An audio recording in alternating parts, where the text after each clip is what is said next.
Assalamualaikum warahmatullahi wabarakatuh. Perkenalkan dok, nama saya Lena Octavia, NIM channel 1171341 dari kelompok 25. Pada hari ini saya akan melakukan keterampilan basic life support atau bantuan hidup pada pasien.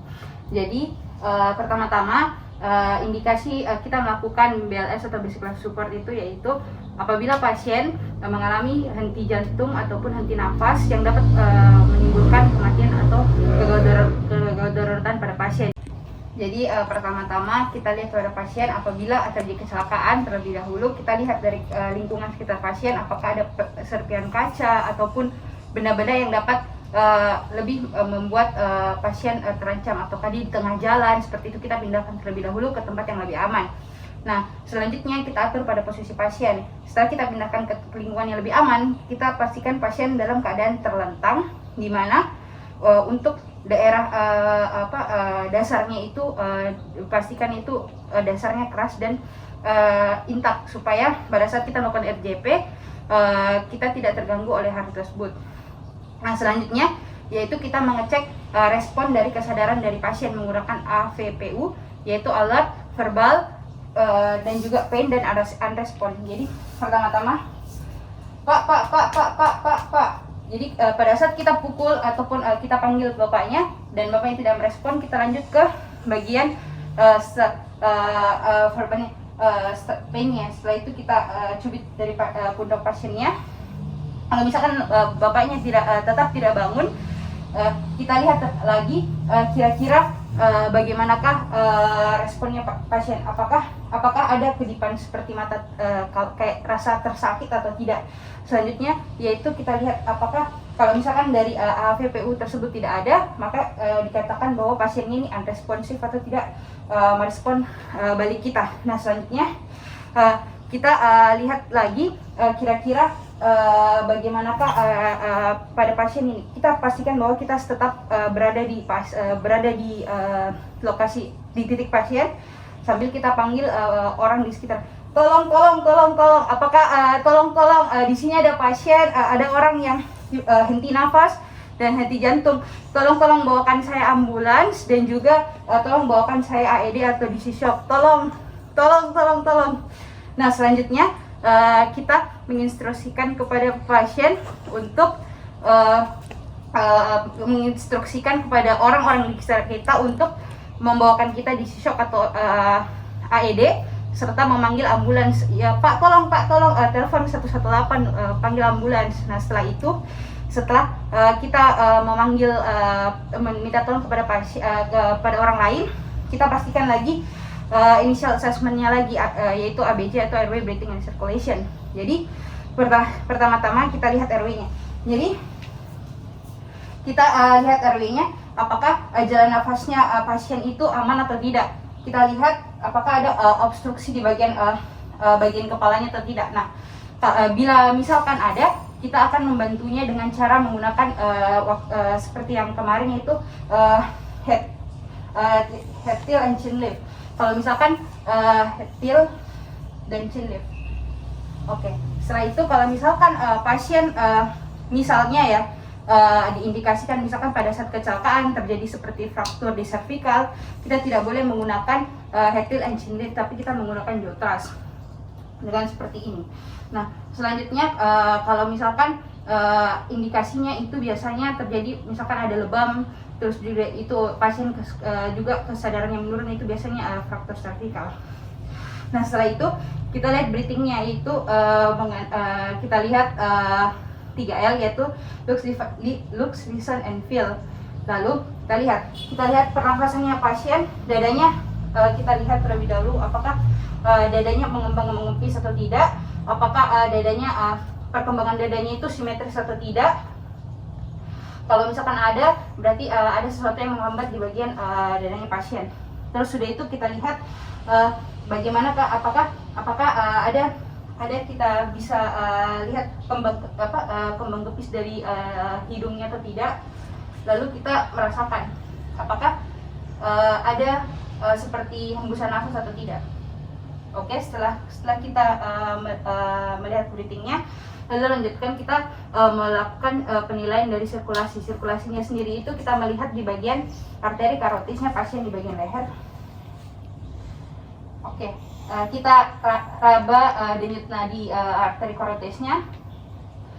Oke, kalau misalkan misalnya tidak teraba denyut nadi dari pasien, ataupun misalkan breathingnya atau nafasnya seperti terengah-engah kayak satu kali, selanjutnya kita mulai melakukan assessment di sini. Yaitu pertama-tama kita buka jalan nafasnya, yaitu dengan tadi metode sama, yang itu Hertie Allison Lift. Selanjutnya kita pastikan bahwa kita akan beritahu kepada seluruh orang di sini bahwa saya akan melakukan seperti pertama-tama saya akan melakukan pemberian nafas buatan, yaitu memberikan ventilasi 2 kali. Oke, setelah saya memberikan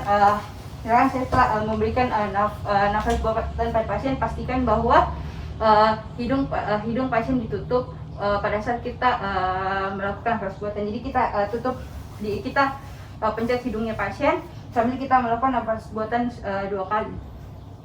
Kita tiup. Nah, selanjutnya sambil kita tiup, kita lihat pengembangan dadanya dari pasien. Kira-kira pengembangan dada pasien itu bagaimana? Apakah sudah mengempis dengan baik atau tidak? Lalu selanjutnya kita lihat lagi dari pasien, apakah kira-kira setelah kita melakukan bantuan ventilasi, apakah pasien ada kemungkinan untuk bisa bernafas lagi atau tidak. Oke, setelah tidak ada, misalkan tidak ada, kita lanjutkan dengan teknik selanjutnya, yaitu melanjutkan dengan teknik pijatan jantung, di mana pada saat kita raba dari arteri karotisnya lagi, ternyata masih tidak ada seperti denyutan dan juga nafasnya masih terengah-engah juga. Kita pastikan bahwa dadanya pasien itu kita letakkan 2 jari di atas dari sternum. Nah, selanjutnya itu setelah kita letakkan 2 jari di atas sternum, kita pastikan bahwa lingkungan sekitar pada saat kita melakukan RJP sudah tidak ada lagi pecahan beling dan sudah tidak ditahan lagi. Nah, kita ambil tangan yang dominan kita pakai, lalu kita melakukan RJP, yaitu kita berikan nafas buatan 2 kali, lalu kan kita melakukan kompresi selama 30 kali.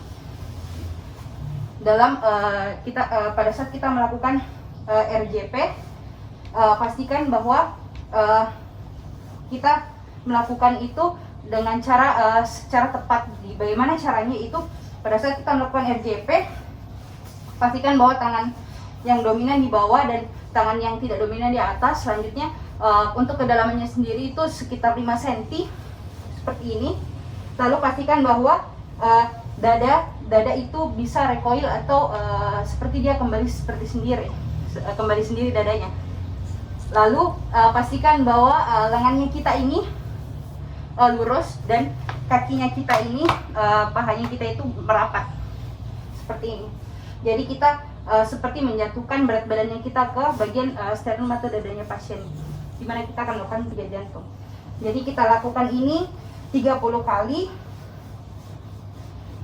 Oke, setelah kita melakukan ini 30 kali, kita berikan nafas atau ventilasi buatan kepada pasien 2 kali.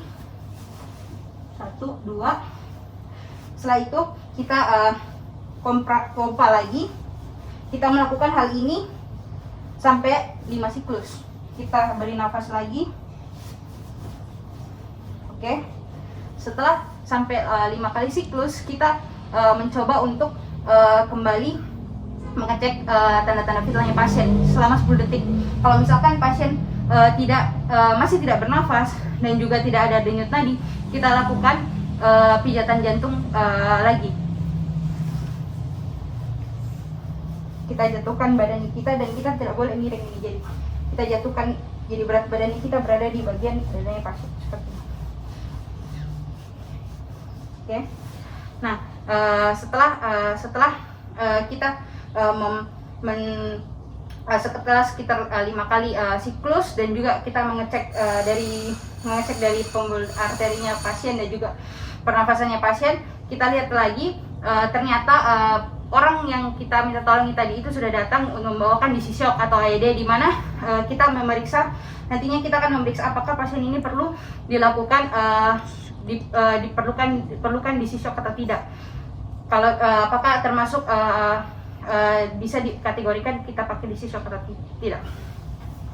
Nah, selanjutnya kalau misalkan sudah dan ambulansnya sudah datang, kita beritahu kepada tim tersebut bahwa kita sudah melakukan RJP selama berapa menit, dan juga bagaimanakah reaksi dari pasien, seperti pupilnya pasien bagaimana, nadinya bagaimana, setelah itu denyutnya bagaimana, dan juga pernafasannya bagaimana setelah kita melakukan RJP tadi.